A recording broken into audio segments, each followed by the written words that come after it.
जब मेरी बहन देवी सीता ने धरती में समाधि ली तब मैं बहुत क्रोधित हुआ श्री राम पर, किंतु जब श्री राम ने सीता के इस निर्णय का विरोध किया तब मुझे समझ में आया कि श्री राम को भी सीता के वियोग की उतनी ही पीड़ा है जितनी पीड़ा सीता को हुई, और मुझे उन पर गर्व हुआ। और आज तुम दोनों पर भी गर्व है कि कैसे लोक कल्याण के लिए तुम दोनों अपने प्राण त्याग करने के लिए सज्ज हो गए। और आज ये सिद्ध हो गया कि तुम दोनों केवल जन्म से ही नहीं, कर्म से भी श्री राम और सीता के पुत्र हो। महादेव का ये सेवक उनका एक संदेश लेकर आया है। वर्षों पूर्व तुम्हारे पूर्वज राजा भागीरथ ने गंगा को इस धरा पर उतारा था और इस संसार का कल्याण किया था। आज पुनः उसी संसार के कल्याण हेतु उसी गंगा की सहायक नदी अर्पा, जो कि दक्षिण की ओर से बहती है, तुम्हारे शिवलिंग पर गिरकर इस धरा को पवित्र करेगी।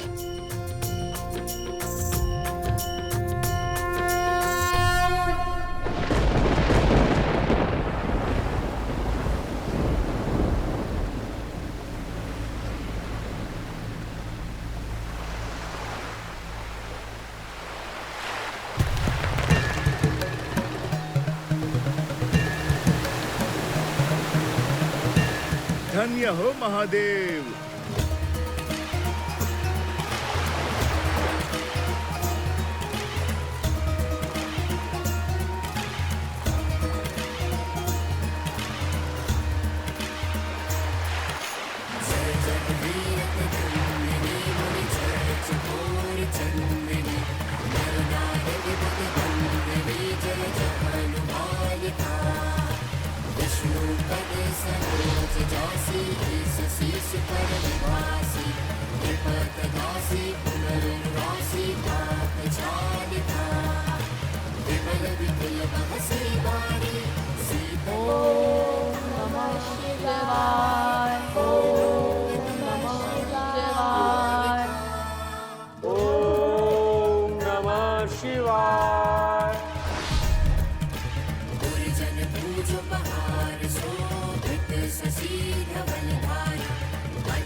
अंततः सिया राम की संतान ने एक बार पुनः स्वयं को सिद्ध कर दिया, एक और असंभव युद्ध जीत लिया।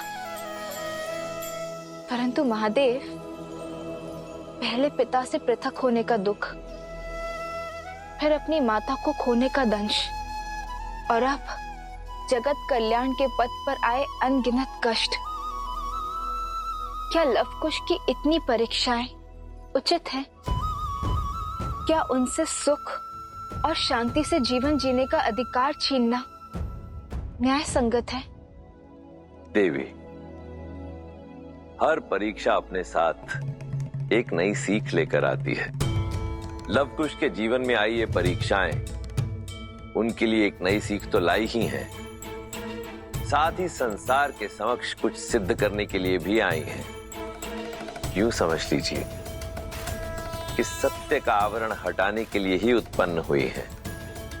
कैसा सत्य महादेव? वही सत्य देवी जिसे आपने जाना है, जिसे लवकुश ने अनुभव किया है, जिसे श्री राम ने जन्म से पाया है, और अब लवकुश अपने कर्म से पा रहे हैं। इनके भीतर से निकली ज्योत सारे संसार को जगमग कर रही है, अर्थात इनका मन पूर्णतः स्थिर है। हाँ देवी, जो स्थिर है वही जागृत है, और जो जागृत है वही संसार का उपकार करने में सक्षम है, जगत को बदलने की शक्ति रखता है। जिस निष्ठा और धैर्य के साथ लवकुश ने निरंतर यह जप तप किया है, वो उनकी जागृति का ही तो प्रतीक है। यह सिद्ध करता है कि लवकुश संसार में धर्म का प्रकाश बनेंगे।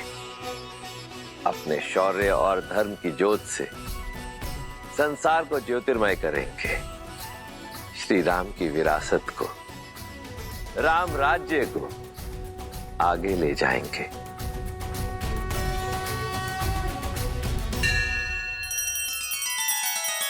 श्री रामचंद्र कृपालु भजु मन हरण भव भय दारुणम।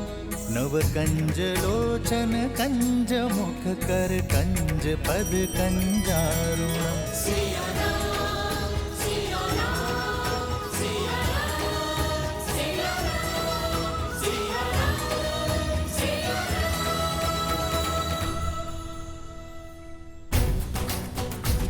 जन जन का मन हर्षाया है। राजकुमार लव, राजकुमार कुश, आपने हमें संकट से तो मुक्ति दिला ही दी, हमारी ओर से एक प्रार्थना और स्वीकार कर लीजिए। हमारे राज्य को कौशल की शरण में ले लीजिए और उसकी बागडोर संभाल लीजिए। जो भी राज्य श्री राम की शरण में आएगा उसे तो हमें स्वीकार करना ही होगा, किंतु इस राज्य की बागडोर लव नहीं, केवल कुश संभालेगा।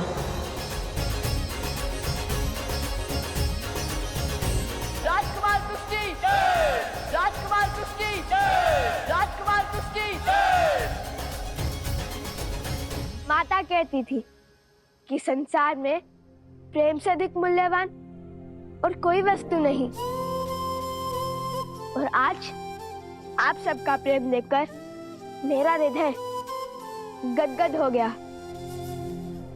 मैं अयोध्या का राजकुमार कुश अपने पिता श्री कौशल नरेश श्री राम के नाम को साक्षी मानकर आप सभी को और इस राज्य को कौशल राज्य में सम्मिलित करता हूँ। कुश के साथ ये गांव और अधिक कुशल होगा और इसलिए आज से इस राज्य को कुशावती के नाम से जाना जाएगा। राजकुमार कुश की जय! राजकुमार कुश की जय! राजा राम की जय! राजा राम की जय! राजा राम की जय! राजा राम की जय! राजा रामचंद्र की, राजा रामचंद्र की, राजा रामचंद्र की, राजा रामचंद्र की, राजा रामचंद्र की। केला बहुत ही मीठा है। परिश्रम से जो मिला है, जैसे आप दोनों के परिश्रम का प्रसाद मिला। ज्ञान प्राप्त करने निकले और दिग्विजय होकर लौटे। प्रभु तो ये सुनकर गदगद हो उठेंगे। कुछ लीजिए। नहीं,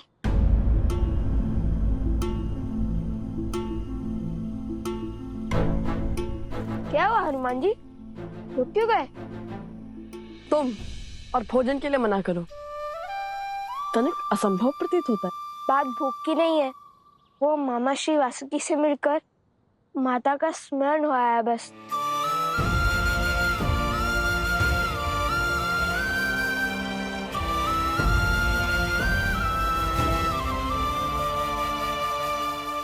देख रहे हैं ना प्रभु, जो पीड़ा आप सह रहे हैं, आपके पुत्रों को भी उसी का दंश सता रहा है।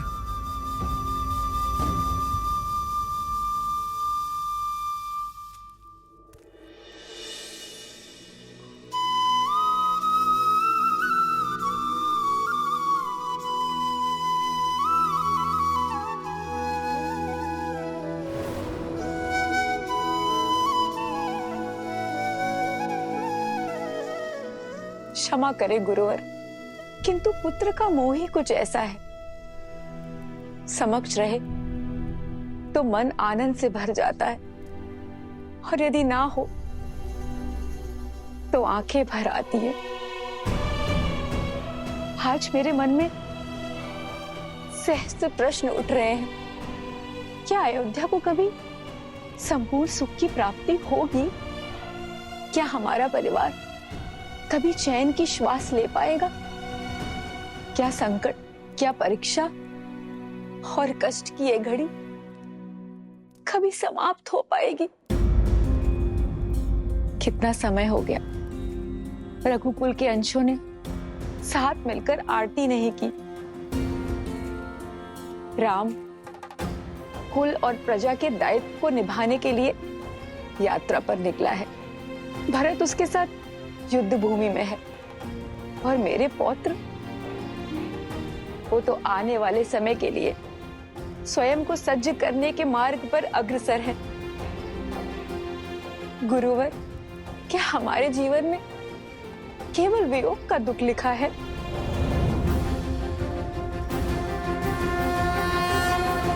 देवी, यह वंश, यह परंपरा केवल एक परिवार नहीं, एक धरोहर है, साक्षात नारायण की। ना ये परिवार साधारण है, ना परिवार जन। फिर आपके ये कष्ट सामान्य कैसे हुए देवी? रघुकुल सदा धर्म की धुरी रहा है और रहेगा।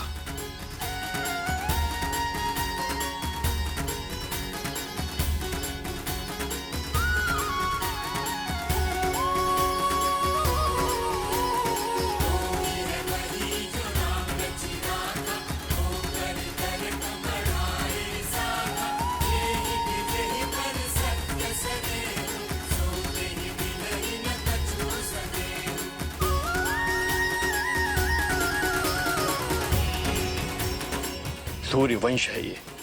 सूर्य स्वयं तपकर ही प्रकाश देता है। स्वर्ण के आभूषण को बनाने वाली भट्टी को आंच सहनी पड़ती है। जो संसार संवारने निकले हैं उन्हें कष्ट सहना पड़ेगा। इसलिए चिंता त्यागिए और भक्ति कीजिए देवी। पूर्ण श्रद्धा से प्रार्थना कीजिए। दुख की दुहाई में नहीं, केवल ईश्वर की आराधना में रमिए।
नतमस्तक हो जाओ वीरो।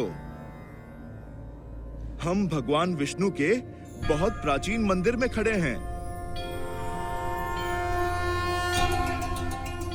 चलो कुश, अब संसार की दशा सुधारने वाले भगवान विष्णु के पूजन स्थल को सुधारे।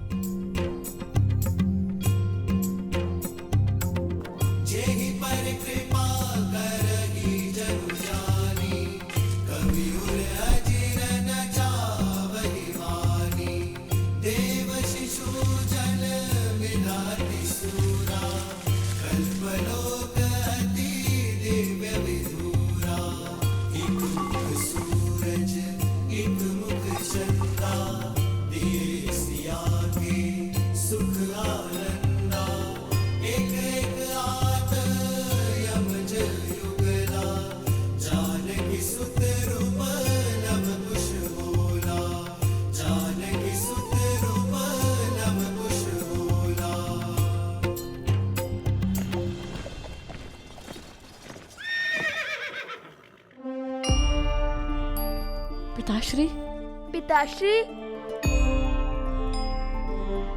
प्रभु,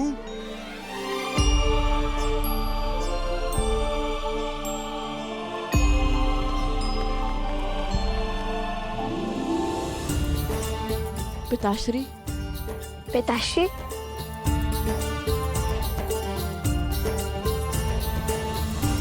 पुत्रों,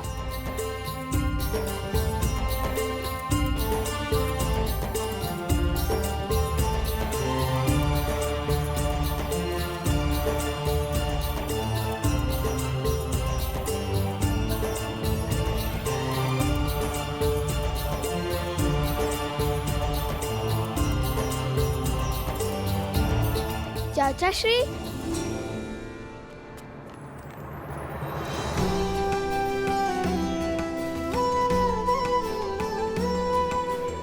आयुष्मान भव।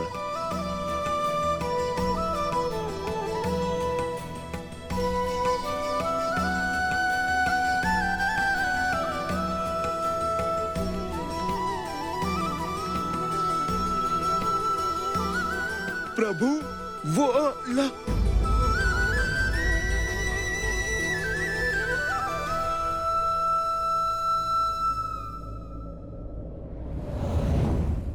अष्टबाहु का अंत ही नहीं, श्रद्धा का नया अध्याय भी लिखा है लव कुश ने। अपने तप से महादेव का आशीर्वाद प्राप्त किया, साक्षात वासुकी नाग की परीक्षा उत्तीर्ण की। दो शब्दों में कहूं प्रभु तो इनका भविष्य दिग्विजय में परिवर्तित हो रहा है। असंभव को संभव किया है तुम दोनों ने, मेरे शीश को गर्व से ऊंचा किया है तुम दोनों ने। और धर्म के लिए स्वयं को समर्पित करना तो मानव कर्म की पराकाष्ठा है पुत्रों। हमारी बातें तो हो गई, अब अयोध्या का समाचार सुनाइए ना पिताश्री। अयोध्या में सब कैसे हैं वहाँ? सुमित्रा दादी, कौशल्या दादी सब स्वस्थ है लव कुश वहाँ पे। और लक्ष्मण भैया वो कैसे हैं?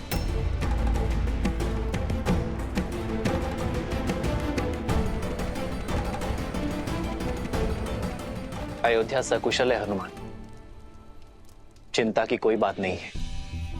और रहा मेरे लक्ष्मण का प्रश्न, तो वो अपने इस भ्राता, अपने राम की प्रतीक्षा में है। आपको उन्हें कहना होगा कि वो मुझे मृत्यु का ये दंड भोगने की आज्ञा दे दे।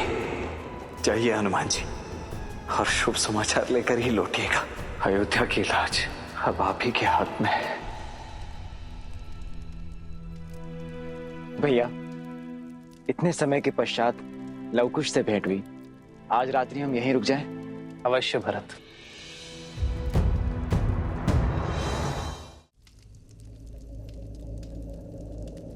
चिंता की कोई बात नहीं है। और रहा मेरे लक्ष्मण का प्रश्न, तो वो अपने इस भ्राता, अपने राम की प्रतीक्षा में है। तो क्या लक्ष्मण भैया अभी तक प्रभु श्री राम की आज्ञा की प्रतीक्षा कर रहे हैं? हनुमान जी,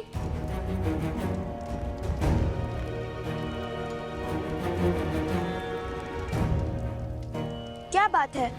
आपकी आंखों में दुख और मुख पे चिंता। अपनी पीड़ा अग्निदेव से नहीं, हमसे कहिए, क्या हुआ? चिंता नहीं, चिंतन कर रहा हूँ। मन कुछ घबरा सा रहा है, कुछ उचित आभास नहीं हो रहा। प्रभु को हृदय से लगाते ही उनके भीतर की अतः पीड़ा का आभास हुआ मुझे।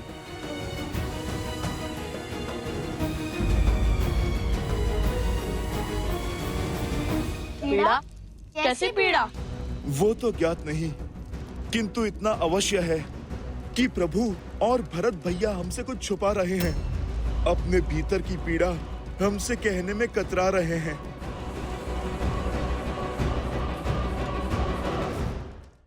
यह समय उचित नहीं है भरत। लवकुश और हनुमान को अभी लक्ष्मण का सत्य ज्ञात नहीं होना चाहिए। आपकी चिंता समझ सकता हूँ भैया मैं। यदि उन्हें सत्य का ज्ञात हुआ तो धर्म के जिस पद पे वे अग्रसर हैं, इससे कहीं पीछे न हट जाएं। अपने संताप में वे कहीं धर्म की हानि ना कर बैठे। लवकुश से अधिक चिंता मुझे हनुमान की है। मेरे जीवन की तो केवल एक ही प्रतिज्ञा है, अपने प्रभु की सेवा और प्रभु श्री राम की रक्षा। और मुझे इस जीवन में जब जब किसी भी अनिष्ट का आपके प्रति आभास होगा, मैं तब तब प्रभु उस आभास का निवारण करूंगा।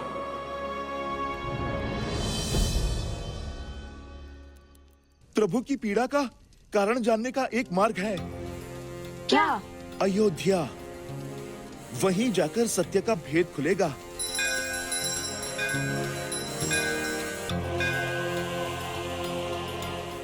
मैं यूं गया और यूं आया। एक बार अपनी आंखों से अयोध्या और लक्ष्मण भैया को देख लूंगा तो मुझे संतुष्टि मिल जाएगी। उचित है, जैसी आपकी इच्छा। लक्ष्मण काका श्री को हमारा प्रणाम कहिएगा। और इतना तो हम भी जान गए, जब तक श्री राम भक्त हनुमान को संतुष्टि नहीं मिलेगी तब तक न उनका पग रुकेगा और न चिंता। शीघ्र लौटिएगा हनुमान जी। रात्रि भोज में आपकी प्रतीक्षा रहेगी।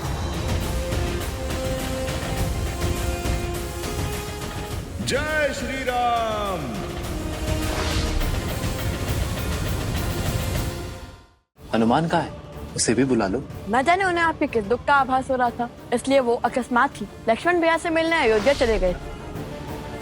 भैया लक्ष्मण तो अयोध्या में है ही नहीं। यदि हनुमान जी को सत्य का ज्ञात हो गया तो?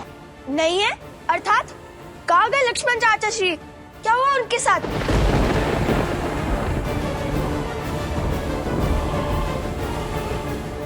श्रीमद् रामायण के सभी एपिसोड्स फ्री देखने के लिए हरिओम ऐप डाउनलोड करें एंड्रॉइड के प्ले स्टोर या iOS के ऐप स्टोर से, या हरिओम यूट्यूब चैनल सब्सक्राइब करें।